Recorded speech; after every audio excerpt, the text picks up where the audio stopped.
தேர்தலில் வந்து கூட்டணி சம்பந்தமா எல்லாம் தெரிவிக்கிறேன்னு சொன்னீங்க மாநாட்டில், அது சம்பந்தமா என்ன சொல்றீங்க? அதேதான் சொல்றேன். ஜனவரி 9 கடலூர் மாவட்டத்தில் நடக்கின்ற மாநாட்டில் தேமுதிகவின் நிலைப்பாடு என்ன என்பது உங்களுக்கு தெரிவிக்கும்.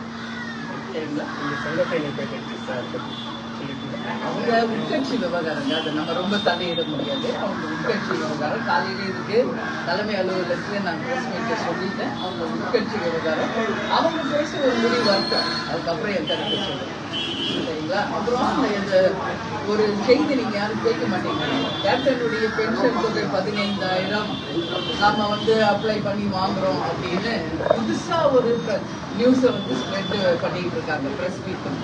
இது புரியாம வந்து செய்தி வெளியிடுறாங்க. அதுக்கான விளக்கத்தை இப்ப நான் கொடுத்துக்கணும்னு நினைக்கிறேன். அந்த விளக்கம் என்னன்னா, கேப்டன் அவர்கள் எம்எல்ஏவா இருந்தப்போ அவருக்கு சம்பளம் கவர்மெண்ட்ல கொடுத்தாங்க. சரிங்களா? அவர் மறைவுக்கு பிறகு இந்த பென்ஷன் தொகை வருகிறது. நான் என்ன சொல்றேன், இந்த வந்து கேப்டனை எம்எல்ஏ ஆக்கியதும் எதிர்கட்சி தலைவராக்கியதும் மக்கள். யார் ஆட்சியில் இருந்தா அவங்க கடமை. சரிங்களா? அதனால நான் என்ன சொல்றேன், தலைவருக்கு மக்கள் கொடுத்த அந்த சன்மானம், அந்த 15,000 வச்சு இவங்க என்ன பண்ண போறாங்க?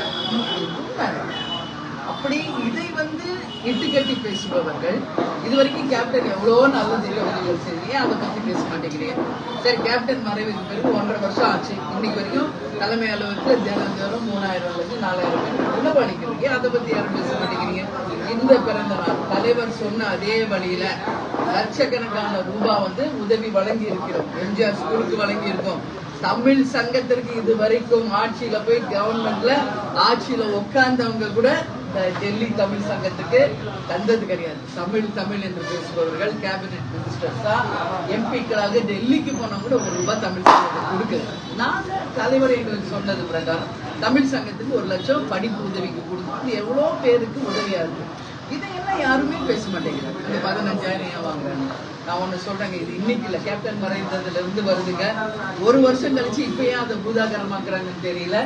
அந்த கேப்டனுக்கு மக்கள் கொடுத்த அந்த சம்பள காசு வள்ளல் விஜயகாந்த் ட்ரஸ்டுக்கு சென்று கொண்டிருக்கிறது.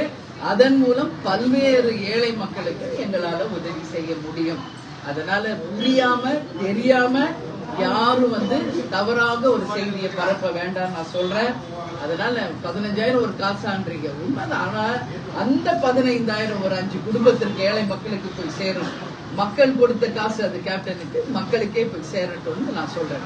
சரிங்களா? அதே மாதிரி இன்னைக்கு எவ்வளவு மக்கள் விஷயம் இருக்கு, அதெல்லாம் நீங்க கேட்க மாட்டேங்கிறீங்க. உண்மையிலேயே எனக்கு மனசு வருத்தம் தான். ஏன்னா ட்ரம்ப் வந்து 50% வரி போட்டிருக்காரு. இன்னைக்கு ஜிஎஸ்டி குறைச்சிருக்காங்க. இப்ப நான் பேசின எவ்வளவு பிரச்சனைகள், மக்கள் பிரச்சனை இருக்கு. பத்திரிகையாளர்கள் நீங்கள் மக்கள் பிரச்சனையை வந்து கையில் எடுக்கணுங்க. இன்னைக்கு நான் 4 பில்லர்ஸ்ல ஒரு பில்லர் பிரஸ். அப்போ நீங்க வந்து மக்கள் பிரச்சனை இல்லை நீங்க கையில எடுத்து அந்த கேள்வியாக கேட்கும் போது அதற்கு நாங்கள் பதில் சொல்லும்போது அரசு கவனத்திற்கு செல்லும், மத்திய மாநில அரசுகள் கவனத்துக்கு போகும். அதனால மக்களுக்கு நிச்சயம் நல்லது நடக்கும். எப்ப பாரு ஒண்ணு கூட்டணி பத்தி கேக்குறீங்க, இல்ல செங்கோட்டைங்கிறீங்க, விஜய்ங்கிறீங்க, இல்லன்னா வந்து டிடிவி கட்சி விட்டு கூட்டணி விட்டு போயிட்டாரு அது என்னங்கிறீங்க. இதுக்கு அப்பாற்பட்டு மக்களுக்கு நம்ம செய்ய வேண்டிய பணிகள் ஏராளம் இருக்கிறது. அதிலையும் பத்திரிகையாளர்கள் கவனம் செலுத்தணும்னு நான் கேட்டுக்கொள்கிறேன். சரிங்களா? அதே மாதிரி இன்னைக்கு ஜிஎஸ்டி வரி குறைந்து இருக்கிறது. முதல்ல 4 கேட்டகரியில இருந்தது, இப்ப அதை 2 கேட்டகரியா மாத்தி இருக்காங்க. அதாவது 5, 8, 18, 40 அப்படி இருந்ததை இப்ப குறைச்சு 5, 18 மட்டும் இப்ப அமுலாக்கப்படும் என்று சொல்லி இருக்கிறாங்க. இதை எதிர்கட்சியான காங்கிரஸ்ல முன்னாள் பினான்ஸ் மினிஸ்டர் ப. சிதம்பரம் அவர்களே வரவேற்றிருக்கிறார். அதனால இவ்வளவு வருஷம் போட்டுட்டு ஏன் இப்ப நிறுத்துறீங்க அப்படிங்கறத விட அந்த மக்களுக்கு இனி வருங்காலங்களில் ஜிஎஸ்டி வரி குறைக்கிறதுனால தொழில்கள் முன்னேறும், எக்ஸ்போர்ட் இம்போர்ட் டெவலப் ஆகும். அது மட்டும் கிடையாது, பல்வேறு பேருக்கு வேலை வாய்ப்பு கிடைக்கும்.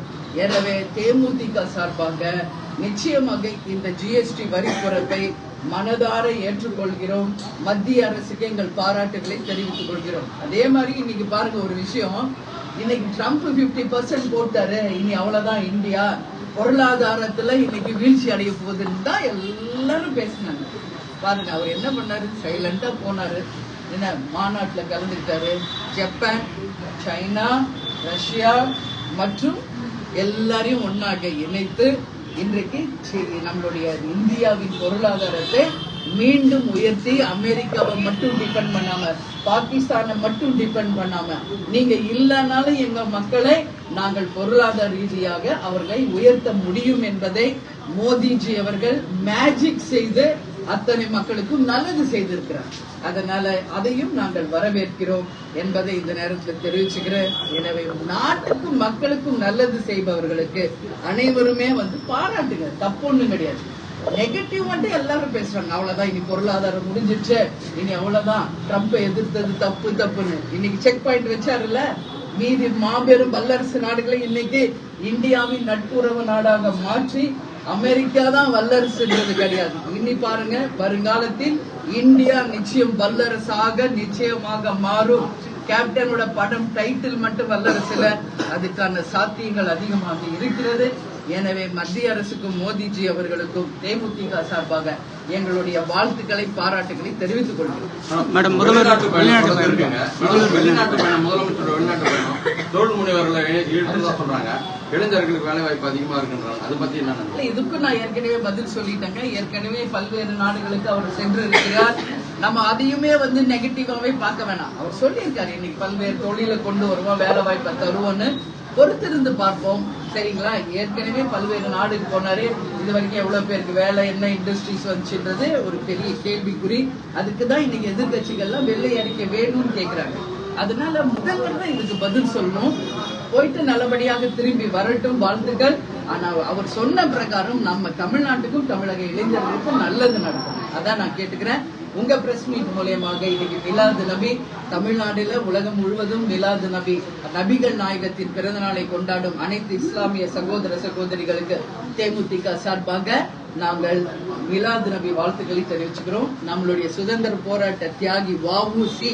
அவர்கள் செக் இழுத்து என்ன இவ்வளவு பெரிய கோட்டீஸ்வரர் அவர் நாட்டின் சுதந்திரத்துக்காக ஒரு லாயரா இருந்தாலும் செல்வந்தராக இருந்தாலும் கப்பலை நம்ம நாட்டுக்காக கொண்டு கப்பல் ஓட்டிய தமிழர் என்றும் செக் இழுத்து நம்ம நாட்டுக்காக சுதந்திரம் வாங்கி கொடுத்த அந்த சுதந்திர போராட்ட தியாகியை போற்றுவோம், வணங்குவோம் என்று இந்த நேரத்தில் நான் சொல்றேன். அதே மாதிரி நம்மளுடைய பிரசிடென்ட் ராதாகிருஷ்ணனுடைய பிறந்த நாள், அனைத்து ஆசிரியர் பெருமக்களுக்கும் ஆசிரியர் தின வாழ்த்துக்களை தேமுதிக சார்பாக தெரிவிச்சுக்கிறோம். வருங்கால சன்னதிகளை, அதாவது எதிர்கால மாணவர்களை உருவாக்குவது ஆசிரியர்கள் கையில் இருக்கு. அதற்கு உதாரணம் நம்மளுடைய அப்துல் கலாம் அவர்கள், ராதாகிருஷ்ணன் அவர்கள். அவர் வழியிலே அனைத்து ஆசிரியர் பெருமக்களும் மாணவ மாணவிகளுக்கு நல்ல விஷயங்களை சொல்லிக் கொடுத்து வருங்கால தமிழ்நாட்டை, இந்தியாவை வல்லரசாக மாற்ற வேண்டிய பொறுப்பு ஆசிரியர்களிடம் இருக்கிறது. அனைத்து ஆசிரியர்களுக்கும் தேமுதிக சார்பாக எங்கள் வாழ்த்துக்களை நாங்கள் தெரிவிச்சுக்கிறோம்.